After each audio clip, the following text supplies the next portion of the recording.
que también está con nosotros en el estudio. Diputado, ¿cómo le va? Bien, pues buenos días. Buenos días. Misma pregunta para comenzar. El paquete de medidas anunciado por el gobierno, ¿qué le pareció?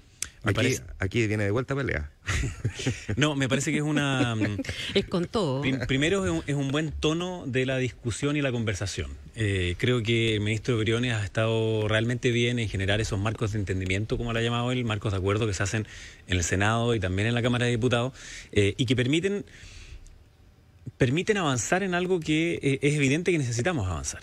Es decir, nosotros hicimos, desde la política, llamémoslo así, este acuerdo de paz y nueva constitución. Nos falta amarrar bien la parte de la paz. Pero por supuesto que estas medidas sociales, estas medidas de reactivación, no es para que aquel que no tiene ninguna causa, que está destruyéndolo todo en las calles, salga de la calle. O sea, a esa persona no le interesa que aumenten las pensiones, no le interesan las pymes, de hecho por eso las ha destrozado. Pero sí a la inmensa mayor parte de las personas que se manifestaron de forma pacífica o que estuvieron en sus casas apoyando esa manifestación por la idea de construir un país que fuera más justo y con más oportunidades. A esas personas sí le hace sentido.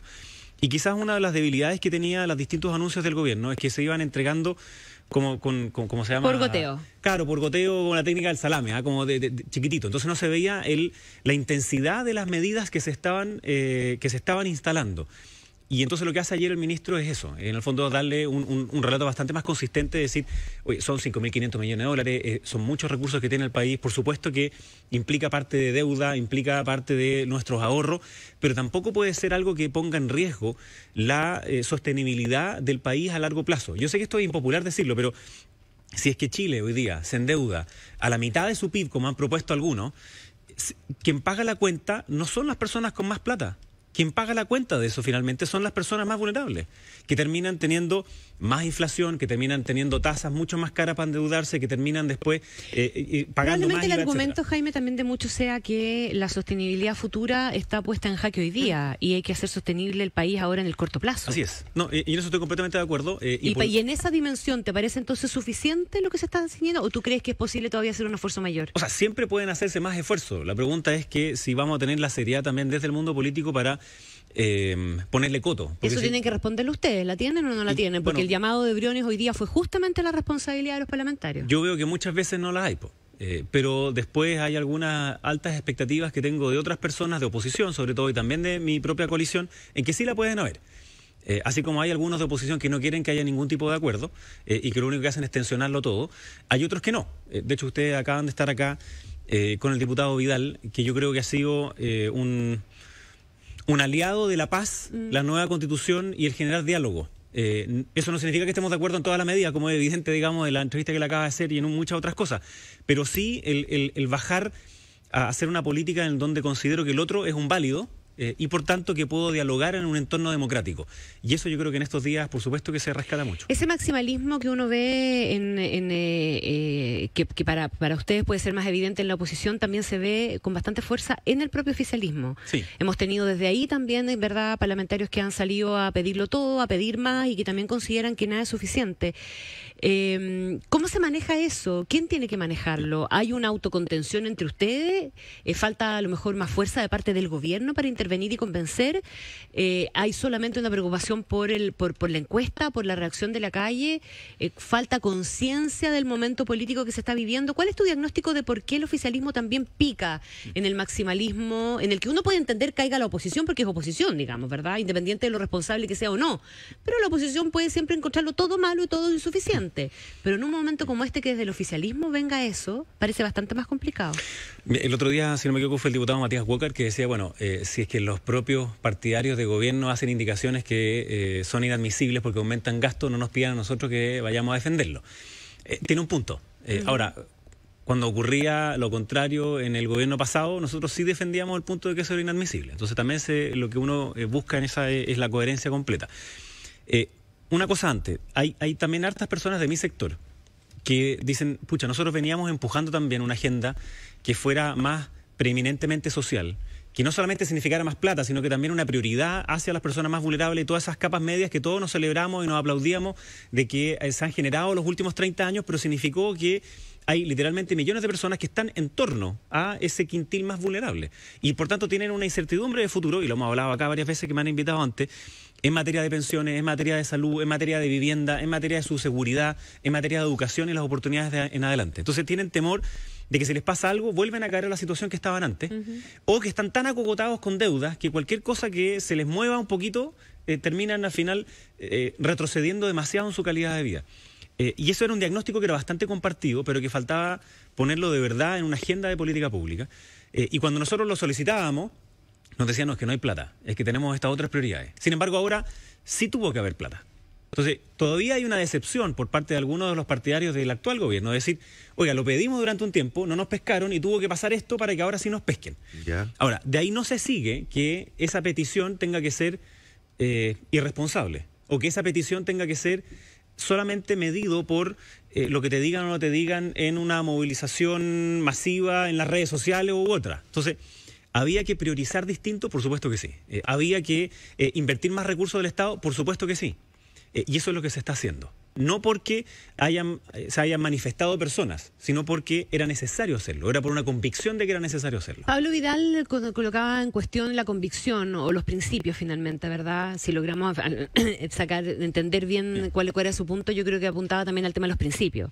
Y a la poca claridad de los principios que están moviendo hoy día las propuestas del gobierno. Jaime Belolio, ¿tiene claro cuáles son los principios rectores de la postura del gobierno hoy día? A ver, yo obviamente me metí a la política por convicción y no porque me fuera a sentir más bacán, digamos, por el hecho de estar en política. Y uno lo que tiene que hacer es ver cuál es su margen, qué es lo que sí está disponible a negociar, entregar, discutir y cuáles son las cosas que no está disponible. Entonces, hacer hoy día una política más agresiva en materia de una agenda social, que significa endeudamiento del país, que significa muchos más recursos y priorizar esa parte, ¿es algo contrario a nuestros principios? En absoluto. Al contrario, es algo que nosotros estábamos diciendo hace bastante rato. Sí tiene que ir amarrado, en mi opinión, también, de hacer una reforma hacia la burocracia del Estado. Y un solo ejemplo, y creo que ha salido harto también. Antes de impuestos, que es lo que le llaman algunos economistas la desigualdad de mercado, la desigualdad que produce Chile no es tan distinta a la que se produce en otros países de Europa. Sin embargo, después de impuestos, nuestra desigualdad se mantiene casi igual. Pero en esos otros países de Europa disminuye casi a la mitad o muy significativamente. Eso sí tiene que ver con la estructura impositiva, pero también tiene que ver con la estructura del Estado. Es decir, que los recursos que se transfieren desde el Estado hacia las personas pasan como por un filtro. Y ese filtro, que es la burocracia del Estado, termina significándole pocos recursos finales a las personas. Eso yo creo que hoy día también nosotros tenemos que amarrarlo, también tenemos que hacer ese fundamento. Segunda cosa, el orden público. Entonces, distinguir radicalmente de las personas que se manifiestan masivamente y pacíficamente de aquellos que no tienen ningún interés de eso y que estamos en este riesgo de que se genere una especie como de crimen organizado, como pasó en otras partes del mundo, en donde son ellos quienes intermedian a la población que quiere manifestarse pacíficamente de las fuerzas policiales. Si eso pasa, obviamente estamos en un problema todavía mucho más grave porque se pone en riesgo nuestra institucionalidad democrática. Y yo creo que ahí hay un punto que es difícil de salir. No sé exactamente cómo se hace, pero se ha perdido la legitimidad del uso de la fuerza. Entre otros porque y esto yo lo decía para la acusación constitucional, cuando uno ve la acusación constitucional contra Andrés Chadwick y se relatan los hechos que pasaron el 16, 17, 18 de octubre y después 19 de octubre, no aparecen en ninguna parte de esa acusación los hechos del incendio del metro que fue coordinado. Que todavía no sabemos quién fue. Simultáneo y en dos partes de la ciudad y después las carreteras y después, etcétera. No aparecen. Entonces uno no puede después decir que es desproporcionado el uso de la fuerza cuando no pones ni siquiera un contexto de cómo se tiene que ocupar esa fuerza. Estás diciendo que nunca se puede ocupar la fuerza pública en la práctica. Y eso hoy día está en riesgo. Y de nuevo, así como hay márgenes en los que uno tiene que decir, mira, estas cosas no, porque significan ya ir mucho más allá de los principios que me orientan, lo mismo pasa con el orden público. Y el margen del orden público es el respeto a la ley y sobre todo el respeto a los derechos humanos. ¿Cree, como no pocos en su sector y fundamentalmente en su partido, que el gobierno ha sido muy blando en materia de orden público? No, yo no creo que el gobierno haya sido blando. Yo creo que el gobierno se ha visto sobrepasado por materia de orden público.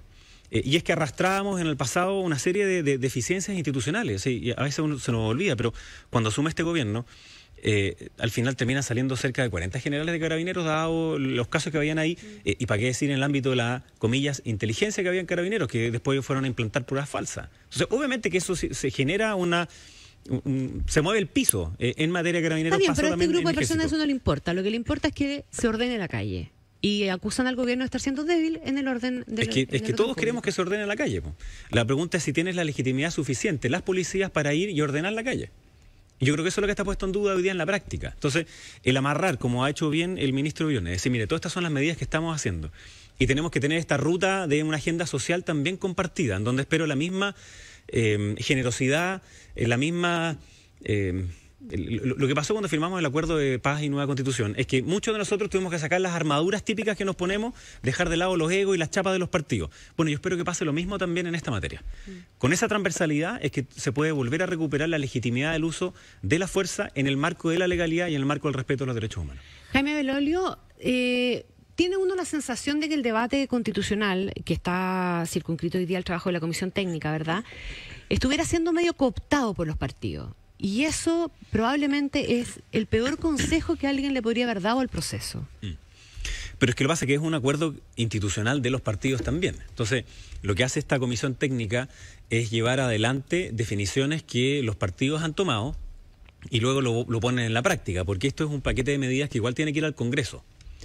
Ahora, y aquí lo mezclo con una pregunta que me hacías antes. ¿Nos imaginábamos en Chile Vamos a estar discutiendo en una comisión técnica sobre cuotas, sobre cómo hacer esta convención constituyente? No, pues obvio que no. Ahora, ¿significa eso una cuestión puramente como de que renunciamos a nuestros principios, como me acusan algunos? No, en absoluto. Y aquí déjame poner un ejemplo. La actual Constitución ya estaba suficientemente utilizada en muchos aspectos. Por de pronto, cuando uno veía que habían jueces activistas que a través de recursos de protección hacían políticas públicas. Por ejemplo, cuando uno veía que el contrapeso que tenía que hacer el Tribunal Constitucional en materia de inadmisibilidad de propuestas en el Congreso, por ejemplo, cuando se elevaba el gasto público, siendo que nosotros los diputados no tenemos atribuciones, ¿y qué es de lo que te dicen algunos? Bueno, anda al TC para ver si te atreves. ¿Qué significa eso? Significa que tampoco estaba funcionando como contrapeso. Y así en muchos otros aspectos. Entonces, yo creo que la Constitución que nosotros tenemos, a la cual yo por lo menos los últimos 15 años me dediqué muy fuertemente a promover alguna de sus ideas y a defender otras, creo que ya cumplió su ciclo. Y cumplió su ciclo porque hoy día ya, de facto, estábamos operando como si hubiera otra Constitución. Entonces, ¿cómo no vamos a ser capaces de ponernos de acuerdo en una nueva, que no sea una locura bolivariana como quieren algunos? Porque eso ya quedó descartado. De hecho, ellos, los que quieren eso, no se subieron al acuerdo. Y todavía lo siguen tensionando para que se caiga. Eso ya no pasó, evidentemente no pasó, sino que más bien lo que se discute es en el margen y no en el centro de cómo debería ser la Convención Constitucional. Sí. ASAP, no sé, va. Sí, es una asamblea constituyente, sí, está claro. Si uno tiene una asamblea constituyente, no va a tener nada que evocarle a ninguna de las que, desde el punto de vista de la caricatura, por decirlo así, o de las que han generado más ruido, conocimos en los últimos años en nuestra Latinoamérica, fundamentalmente la de Bolivia, de alguna manera, perdón, la de Venezuela y de alguna manera también la de Bolivia. Pero aún así, a propósito de lo que preguntaba Connie, lo que discutíamos más temprano con Pablo Vidal de Revolución Democrática, ¿qué va la idea, qué va la sensación de que es como a regañadientes se cede, pero no hay ninguna convicción? O sea, se anuncia la firma el 15 de noviembre y 4 o 5 horas después la propia presidenta del partido dice que ella va a hacer campaña por el no, o al menos que ella va a votar por el no. Entonces, pareciera que el mensaje es un tanto confuso ahí. Ya, pero es legítimo que hayan personas que quieran votar por el no, inclusive la presidenta de mi partido y otros que dentro del mismo partido queramos por el sí. Entonces, es que no tiene que ver con una cuestión de legitimidad, tiene que ver más bien con una cuestión del mensaje que se transmite, de claridad en el mensaje. No, yo te entiendo, pero lo que hay también es una cesión evidente, porque como te digo, en Chile Vamos tampoco es que nosotros estuviéramos impulsando desde antes esto. Entonces, obviamente ahí hay una cesión. ¿A raíz de qué? Del diagnóstico que hemos hecho en estos últimos 40, 50 días, que sí, es necesario generar ese nuevo pacto social de futuro, en donde quepamos todos, inclusive aquellos que no se quisieron sumar al acuerdo, porque esa es la diferencia que tenemos con aquellos que no se sumaron al acuerdo. Ellos quieren que nosotros no estemos y nosotros queremos que estén todos. Esa es una diferencia radical en el fondo de quienes quieren más democracia y quienes no quieren más democracia. Entonces, adentro de Chile Vamos van a haber personas que van a decir no por una cuestión estratégica alguno, otros porque realmente creen que se podía hacer una reforma y no era necesario partir de una completamente nueva, y eso me parece que está bien. Entonces, no es que sea regañadientes la discusión de hoy día, porque no alcanzamos a acordarlo todo ese día. Y hay algunos de los aspectos que sí son importantes, se están discutiendo en estos días. Entre ellos, cuotas de mujeres, qué lo pasa con los pueblos indígenas, pero ya hay como un 95% de acuerdo. Faltan estos puntos que no son para nada pequeños, son súper relevantes. O sea, Porque O son sea, de- parte de la legitimidad Como del proceso- controlador de una empresa, ese 5% Claro. podría ser clave. No, y Es parte- clave, es y- clave. y en esto se juega la legitimidad del tema. Yo también creo lo mismo, y por eso varios estamos impulsando a que salga ese acuerdo. Tienen plazo todavía de un par de semanas más, y han estado las aperturas y las generosidades también de nuestro sector, y espero lo mismo también de la oposición en generar ese consenso. ¿Tú estás de acuerdo con una convención paritaria? Yo estoy de acuerdo con que tú puedas poner candidaturas que sean paritarias, es decir, que tengas 50-50 para tener que levantar los candidatos. 50 Como hombres, 50 elegibles, mujeres. pero Exactamente. no con escaños asegurados. Es que si tú pones escaño asegurado, en el fondo es una manera de cambiar la voluntad ciudadana. Y el típico argumento que se ocupaba para por qué hoy día tenemos 60-40 en las candidaturas de los diputados es porque los partidos generaban trabas artificiales a las mujeres. Ponían galletas también. Y ponían también galletas. Entonces, pero cuando tú pones al lado la posibilidad de que los independientes puedan organizarse por sí mismos y los pones exactamente al mismo nivel que los partidos, votas esa barrera. Entonces, no me parece que sea igual que la situación de los diputados o los senadores. Entonces, poner 50-50 de candidatos más la alternativa de los independientes creo que es una manera de sobrepasarse de esa discriminación que se hacía hacia las mujeres. Jaime Belolio, cuando el ministro de Hacienda hace un anuncio como el que hace, evidentemente no habla por sí solo, habla a nombre del gobierno. Pero cuando el presidente mantiene el silencio que mantiene, también queda la sensación de que en el fondo no hay una total convicción por parte del gobierno respecto de la fortaleza del anuncio. Dicho de otra manera, que en el fondo se le entrega más protagonismo al ministro de Hacienda del que históricamente uno hubiese imaginado que el propio presidente de la República le habría entregado alguna vez. Da lo mismo si haya sido Felipe Larraín o no. ¿Cómo interpreta usted el hecho de que el presidente más bien figura por ausencia que por grandes anuncios en estos momentos? Bueno, una en parte... otra época, un tercio de ese paquete lo habría anunciado el presidente en cadena nacional. Seguro, pero lo que pasa es que no estamos en esa otra época, no estamos en una época de normalidad, sino que estamos en una época de una crisis en donde la figura del ministro Briones ha permitido que haya mayor consenso, que haya mayor acercamiento entre la oposición y el gobierno, y también que haya más banda ancha por parte de la ciudadanía para escuchar ese mensaje.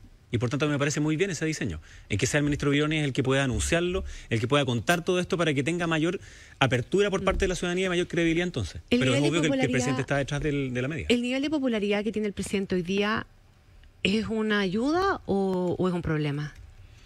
Bueno, ya pasaba antes que los gobiernos tenían esta dificultad de llevar adelante su agenda legislativa dependiendo cuán populares eran o no con respecto a la ciudadanía, y no necesariamente se tenían la mayoría dentro del Congreso. Yo creo que esa es una de las cosas que hay que discutir en esta nueva Constitución.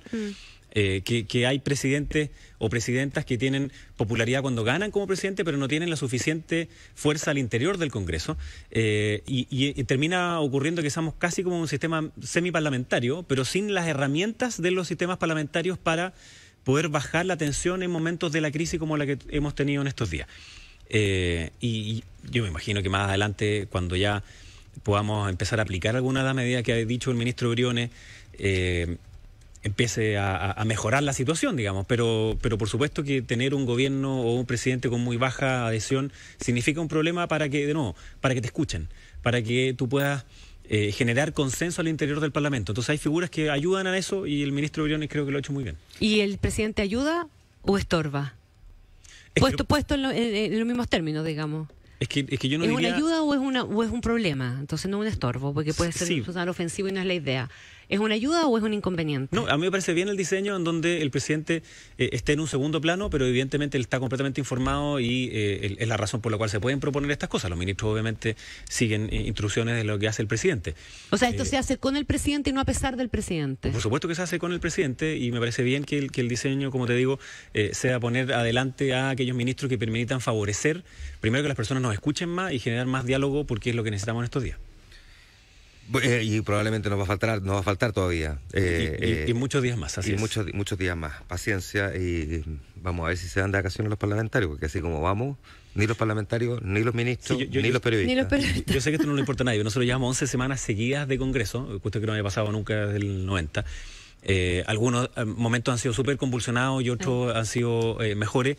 Y yo también lo que esperaría dentro del ámbito parlamentario es que todos estemos a la altura. Y estar a la altura significa no caer en falsas promesas, ni demagogia, ni populismo, pero al mismo tiempo estar abiertos a revisar tus propias ideas, tus propios prejuicios, tus propias convicciones para ponerte a dialogar. De eso se trata el Parlamento, es parlamentar, es ponerse en la posición del otro para ver sus argumentos. Yo creo que nos faltó durante demasiado tiempo eso adentro de nuestra política chilena.